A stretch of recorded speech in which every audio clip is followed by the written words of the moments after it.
You are now listening to the Vegan Stuff podcast with Caavakushi. Hosting this podcast today are our two AI hosts, Sam and Kim. If you simply can't get enough of us, go to caavakushi.com and sign up for our vegan newsletter and get our free 7-day high-protein vegan meal plan. And we also have some good news. We will be releasing our first ever cookbook pretty soon, so stay tuned. Hey, don't forget to follow us on our socials too. Okay, let's unpack this. We are about to do a deep dive today into a transformation that is, well, it's just so profound. It really is. It involves a world leader basically trading in his entire regional identity. I mean, this is a man who was famously known for having, the appetite of a world traveler, but the palate of a true Southerner. Absolutely. When you think of Bill Clinton and food, the image that comes to mind is it's Southern comfort, right? Fried catfish, huge portions of barbecued ribs, all the fixings you'd associate with Arkansas politics and just the culture there. A world of traditional banquet spreads. Exactly. Heavy cream sauces, big steaks, a lot of cheese. But the sources we've compiled for today show this complete 180. A pivot so dramatic, it's, frankly, almost unbelievable. It is. When he talks about his diet now, the descriptions are they're from another planet. We're reading about a lunch spread that's described as a dazzling kaleidoscope. Dazzling kaleidoscope. I love that. Of roasted cauliflower, spiced quinoa, giant beans, garlicky hummus. I mean, this is the meal of someone prepping for a marathon. Yeah. Not the standard fare of a former president who's trying to manage, a severe, life-threatening heart condition. And that contrast is exactly why this deep dive is so necessary. Our mission today is to go way beyond the simple headline of "he went vegan." We need to dig into the specific health catalysts that forced this change, this mandatory lifestyle shift. We need to scrutinize the regimen he adopted, which was incredibly strict. And often challenging, I'd imagine. For sure. And most importantly, we need to analyze the physiological benefits and even the broader public health implications that experts now connect to his transformation. Because this wasn't for vanity.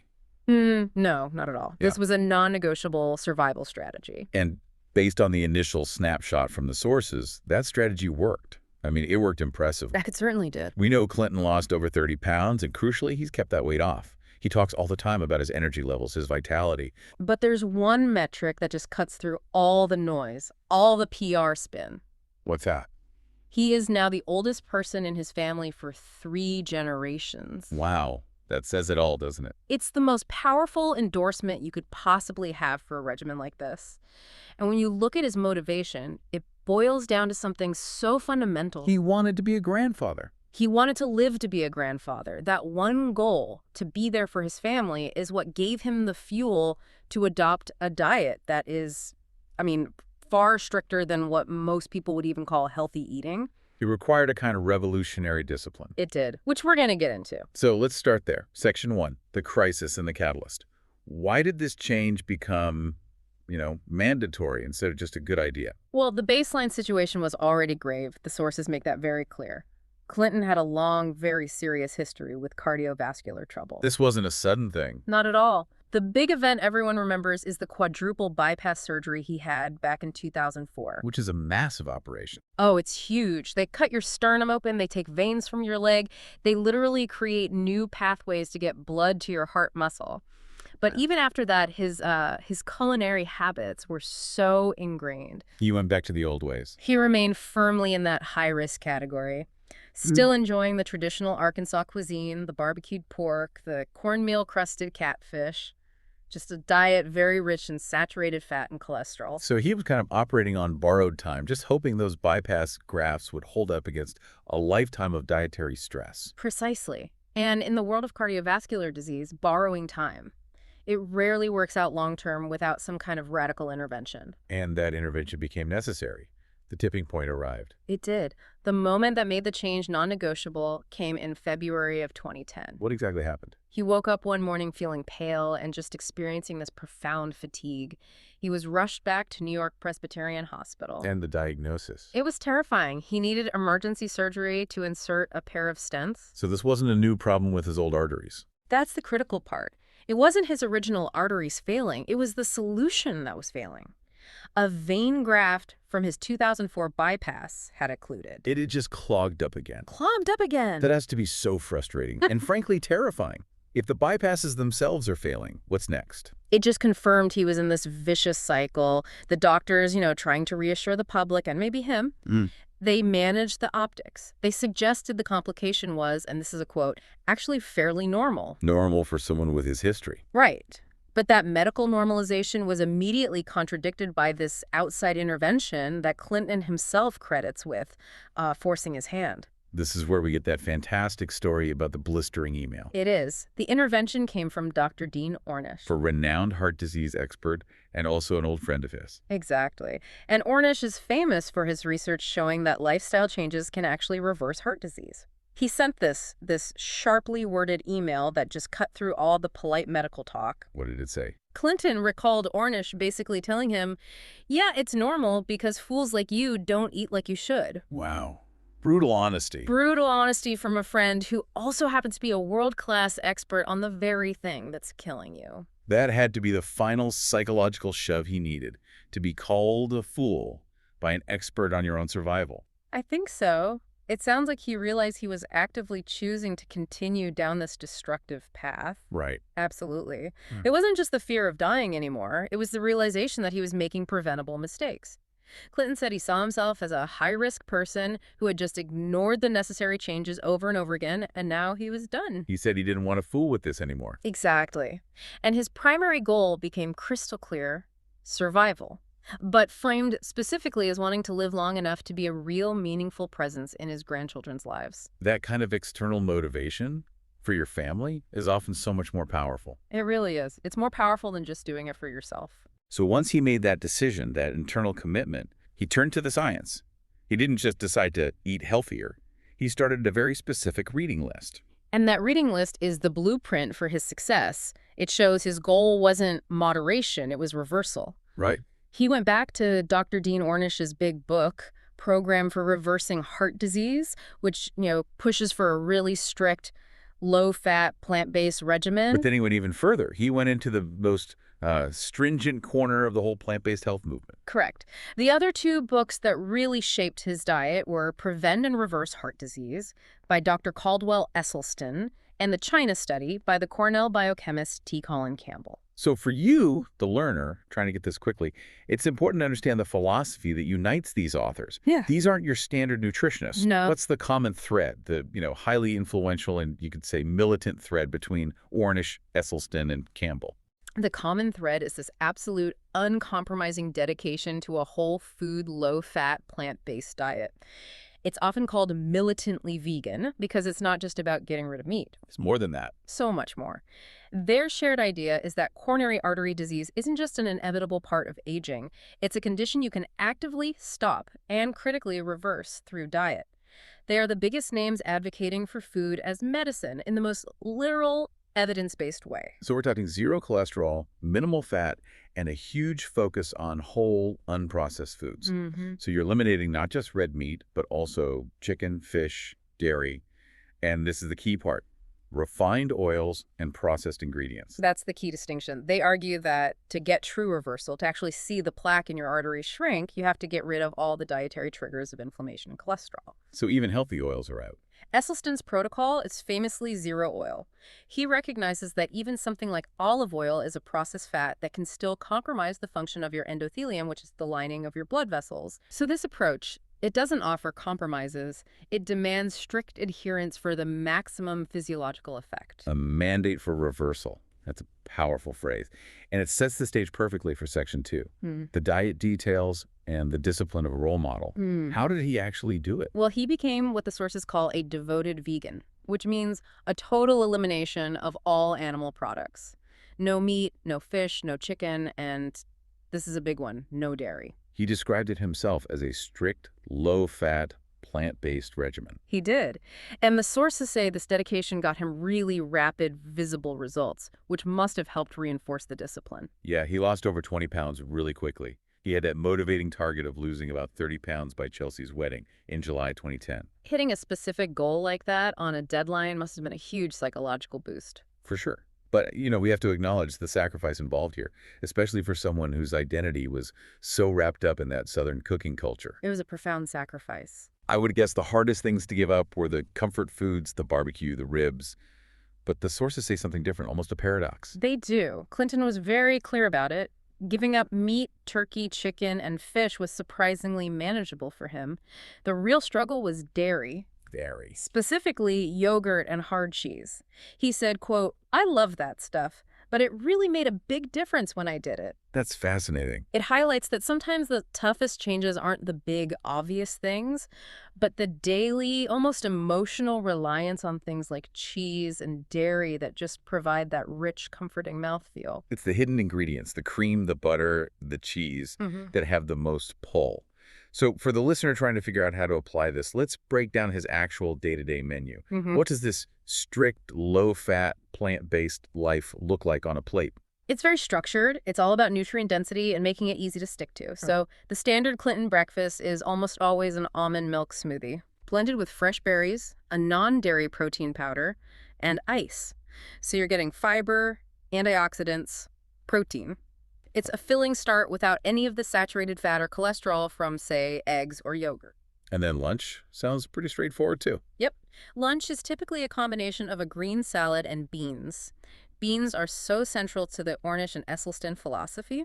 Why is that? They're high in soluble fiber, which helps lower cholesterol, and they provide a really robust plant-based protein, which helps keep your energy up. And snacks are obviously critical to get through a long day. For snacks, he sticks to healthy fats. So nuts, which he calls good fats, or hummus with raw vegetables. That dazzling spread we mentioned earlier, that's often his mid-afternoon snack. Makes sense. And dinner. Dinner often relies on quinoa, which he calls the Incan supergrain, or a veggie burger.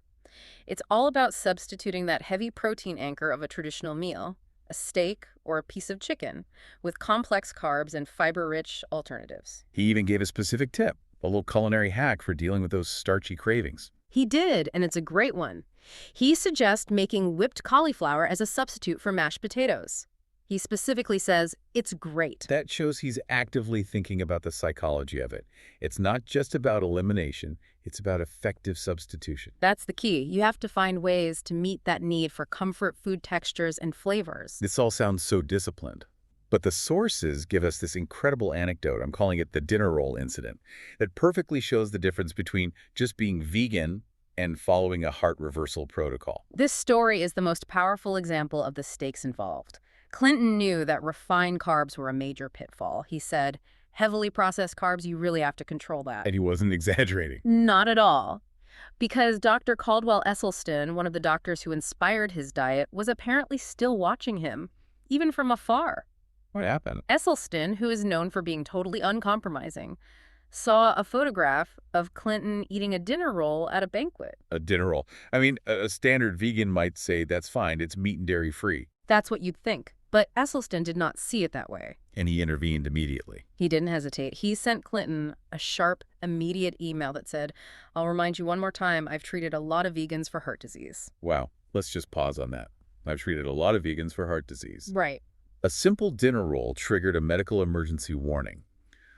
What does that incident really teach you about this specific diet? It confirms that for cardiovascular reversal, the goal isn't just ethical veganism. The goal is to eliminate anything that compromises the health of your blood vessels. So refined flours are just as bad. Esselstyn was warning him that heavily processed refined flours, which are high glycemic and can have hidden fats or oils, can still promote inflammation and contribute to the very arterial damage Clinton was trying to reverse. So a diet of vegan potato chips and white bread is still a diet that drives heart disease. Exactly. This strict protocol requires a laser focus on whole, unprocessed ingredients. That dinner roll represented a break in the uncompromising discipline that was required to keep him alive. It's not about the animal, it's about the inflammation. That makes perfect sense. Precisely. For a high-risk person, one dinner roll is seen as a slip that lowers the probability of reversal. Now, despite all this strictness, the sources do mention one specific compromise. It was physician-requested, and it keeps his diet from being 100% vegan. Yes, and this is a really necessary point of nuance. To make sure he was maintaining adequate levels of iron, zinc, and muscle mass, his doctor requested a small compromise. What was it? Occasionally, about once a week or so, he will have either some organic salmon or an omelet made with omega-3 fortified eggs. So it's not for pleasure. It's a targeted, medically advised intervention. That's it. And the sources are really clear that he doesn't particularly enjoy it. In an interview from 2016, he said he would just as soon be without it. So his tastes have actually changed. It seems so. He confirmed that the truly plant-based meals are what he genuinely likes best now, which suggests that after years of this, his palate has genuinely adapted. He prefers the lighter, fiber-rich flavors. That is a huge piece of information for anyone thinking about this kind of change. The idea of permanent deprivation it goes away if your preferences actually shift. It changes the entire calculation. It moves from being about willpower to being about preference. And that's sustainable. Okay, let's move on to Section 3. The system-wide ripple effect. We've established the discipline, but what exactly did this regimen do inside his body beyond just the weight loss? This is where his personal story connects directly to the science of reversal. Clinton himself started citing studies showing that these diets can actively help the body heal itself. So we're not just talking about managing symptoms with pills. No, we're talking about genuine physiological repair. That includes breaking up existing arterial blockage and even breaking up calcium deposits around the heart. He was trying to shrink the plaque, not just slow its growth. That's the Ornish mandate, right? It is. He quoted a figure that 82% of people who stuck to this kind of diet saw positive results. And when you look at the broader population data, the impact is, well, it's undeniable. What did the other studies find? The sources mention a study in the British Medical Journal that found lifelong vegans have a 57% lower risk of death from heart disease compared to non-vegans. 57%. That's huge. It's a massive risk reduction. And the validation for Dr. Ornish's original program is still the gold standard here. His program was holistic, though. It wasn't just diet. It's the bedrock, yes. It's a combination. The strict, low-fat vegan diet, moderate exercise, and stress management or relaxation. And that program was shown, using angiography, to actually reverse the buildup of plaque in the arteries. How does that work? Well, the diet lowers your LDL, your bad cholesterol, and at the same time, the body's natural healing mechanisms, which aren't under constant assault from inflammatory foods anymore, can start to clear out the damage. It's just a powerful example of the body's ability to repair itself if you give it the right tools. Okay, now let's get into what might be the most surprising and maybe most motivating benefit that Dr. Ornish talks about, the so-called Viagra-like effect. Right. This is where you see the concept of improved blood flow in action all over the body. Ornish's point is that your arteries are one single continuous system. So if you clear up the arteries to your heart, it stands to reason you're doing the same thing everywhere else. And that improved blood flow creates systemic benefits that go way beyond just cardiology. what are those methods? Ornish breaks it down. First, the brain. Better cognitive function because you're getting better oxygenation and circulation. Second, the skin. More blood flow means better nourishment. You look younger. Third, the heart, obviously the reversal of the disease. And the fourth? And finally, the sex organs. Increased blood flow in a way that works like Viagra. Did you know we have a vegan search engine, a vegan forum, a vegan newsletter, and so much more coming soon? So why not check us out at Caavakushi.com. So eating kale and quinoa can functionally create the same physiological response as a specialized drug. But in a holistic, sustained way. Right. It's fixing the underlying mechanical problem, the clogged arteries. It's not just a temporary fix. It's not a magic bullet. It's treating the root cause. Exactly. And this connection between diet and erectile dysfunction, or ED, is so critical because it reframes ED. It's not an isolated problem. It's a giant flashing warning sign of systemic cardiovascular disease. Which ties directly into the advocacy work of the Physicians Committee for Responsible Medicine, the PCRM. Yes, the PCRM is a really respected nonprofit. It's made up of doctors and scientists who promote preventive medicine and advocate for policy changes based on nutritional science. And they saw ED, which affects something like 30 million men in the U.S., as this huge missed public health opportunity. A massive one. They've been pushing the FDA to use ED as a critical warning sign. Their argument is pure science. ED is often one of the very first signs of widespread atherosclerosis, narrowed arteries. And that affects the whole body. The whole body, not just the reproductive system, but the arteries going to your heart and your brain. If your pipes are clogged in one place, they're clogged everywhere. So just treating ED with a pill, while it helps the symptom, it completely ignores the ticking time bomb of a potential heart attack or stroke. That's the core of their argument. The medication restores blood flow for a bit, but it doesn't clean the pipes. PCRM wants that moment of diagnosis to be a wake-up call. And they cite some really compelling data to back this up. What does the data show? Well, they noted a study in the journal Urology that looked at men with diabetes who are already at high risk for arterial damage. The finding was amazing. For each additional daily serving of fruits or vegetables, the risk of ED went down by 10%. Wow, a clear dose-response relationship. The more plants you eat, the better the blood flow. Exactly. And another big 10-year study in the American Journal of Clinical Nutrition found that a diet high in certain fruits, strawberries, apples, blueberries, citrus fruits, reduced the overall risk of ED by 14%. These are powerful, specific data points. They are, and it all leads to PCRM's powerful proposed prescription. They are demanding a change in how the medical system talks about this risk. What do they want? They urge the FDA to mandate a notice on drugs like Viagra that says, basically, 1, the underlying cause of your ED is likely artery disease. 2, this drug treats the symptom but not the disease, which can lead to a heart attack or stroke. And 3, the real cure involves a plant-based diet, exercise, stress management, and not smoking. That is a fundamental challenge to the pharmaceutical model. It's saying, use this drug if you need to, but understand that food and lifestyle are the actual medicine. It reframes the entire conversation. ED goes from being this private, embarrassing issue to a public health opportunity. It's a mandatory signal that your entire vascular system is in trouble, and Clinton's story proves how effective that lifestyle prescription can be. It makes the diet so much more compelling for people who might ignore dry statistics about plaque. For sure. It's about vitality, intimacy, cognitive health. It links back perfectly to Ornish's holistic program. Eat well, move more, stress less, love more. And that holistic view brings us right into Section 4, public advocacy and practical application. Clinton didn't just save his own life. He used his story to push for national change. Yeah, his personal health crisis really caused a fundamental shift in his public priorities. His work with the Clinton Foundation started focusing more and more on health and wellness.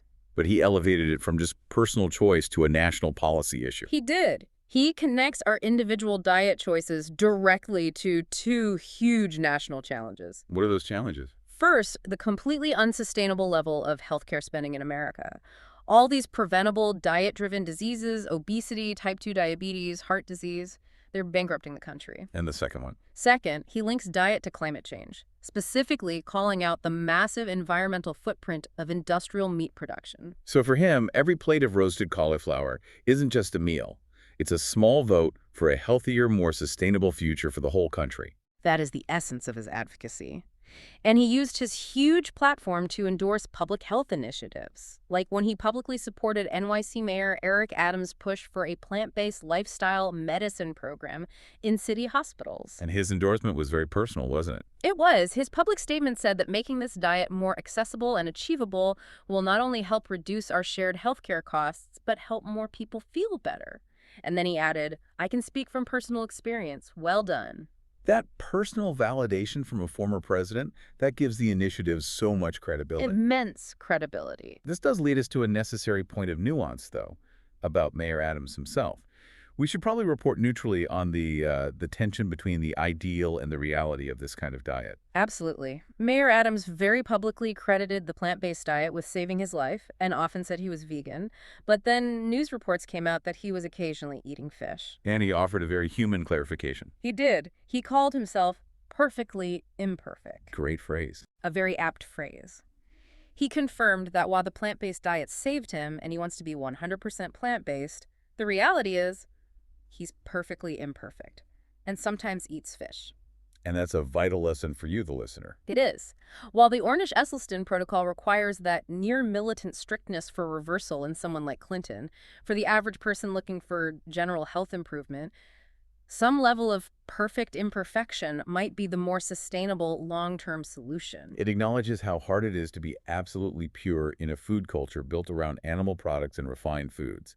Even the biggest advocates can struggle. It grounds the whole conversation in reality. The goal is progress, not letting perfectionism paralyze you. The sources also make it really clear that Clinton's overhaul was a full lifestyle change, not just about the food. This is a crucial distinction. For the maximum benefit, the diet has to be paired with consistent physical activity and stress management.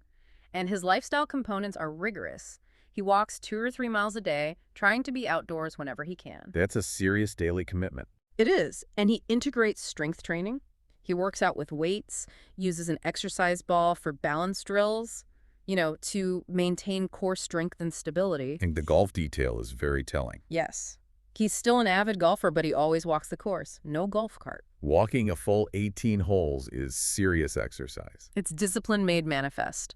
He also noted that globally, the cultural resistance to this way of eating is fading. Right, you told that story about visiting Peru. He did. He said the Peruvian president and his wife not only made a full vegan meal for him, but they enthusiastically ate it with him. He said they had this unbelievable quinoa dish. That really points to how much easier this is today than it was even a decade ago when he started. The options are just better and more widely available. Absolutely. The quality and availability of vegan alternatives just reduces that sense of deprivation. So finally, let's pull together Clinton's direct practical advice for our listener, for the person inspired by this story. What are the key actionable steps? He offers 3 foundational steps, and the first is accountability. He urges people to keep a meticulous record of everything they eat every single day. What, when, and how much? Exactly. Just write it down. He says you can't change what you don't measure. Step 2 is conscious planning. Once you have that food log, look at your patterns and make a deliberate decision about what you're going to give up and, crucially, what you're going to substitute it with. Elimination has to be paired with a replacement. Yes. And his final piece of advice, his most powerful one, goes back to his core motivation: responsibility to others. Do it for your loved ones. He says if you feel like you lack the willpower to do this for yourself, do it for your family. Recognize your responsibility to be as healthy as you can be for your kids or your grandkids. And he connects that personal choice back to the systemic issue. He does. He reminds everyone that their consumption choices are driving unsustainable healthcare spending, and that to really change things, we have to demand it by changing the way we live. Change is a conscious decision that benefits your body, your family, and your whole society. What an incredible synthesis of personal crisis and public advocacy. We've tracked a man who went from Southern comfort food and a quadruple bypass to whipped cauliflower and quinoa. He transformed his own health and then used that transformation to advocate for plant-based medicine on a national stage. That's quite a story. The whole narrative just perfectly illustrates how one individual decision like choosing beans and salad over ribs and cheese connects to these massive systemic issues, from your own vitality and cognitive function all the way up to healthcare costs and climate change. And if we connect this to the bigger picture, the sources confirm the extraordinary power of this very specific, strict plant-based approach, the protocols of Dr. Ornish and Dr. Esselstyn, to not just prevent, but to potentially reverse these severe life-threatening conditions like heart disease. We've seen it linked to all these surprising benefits like cognitive function and physical vitality.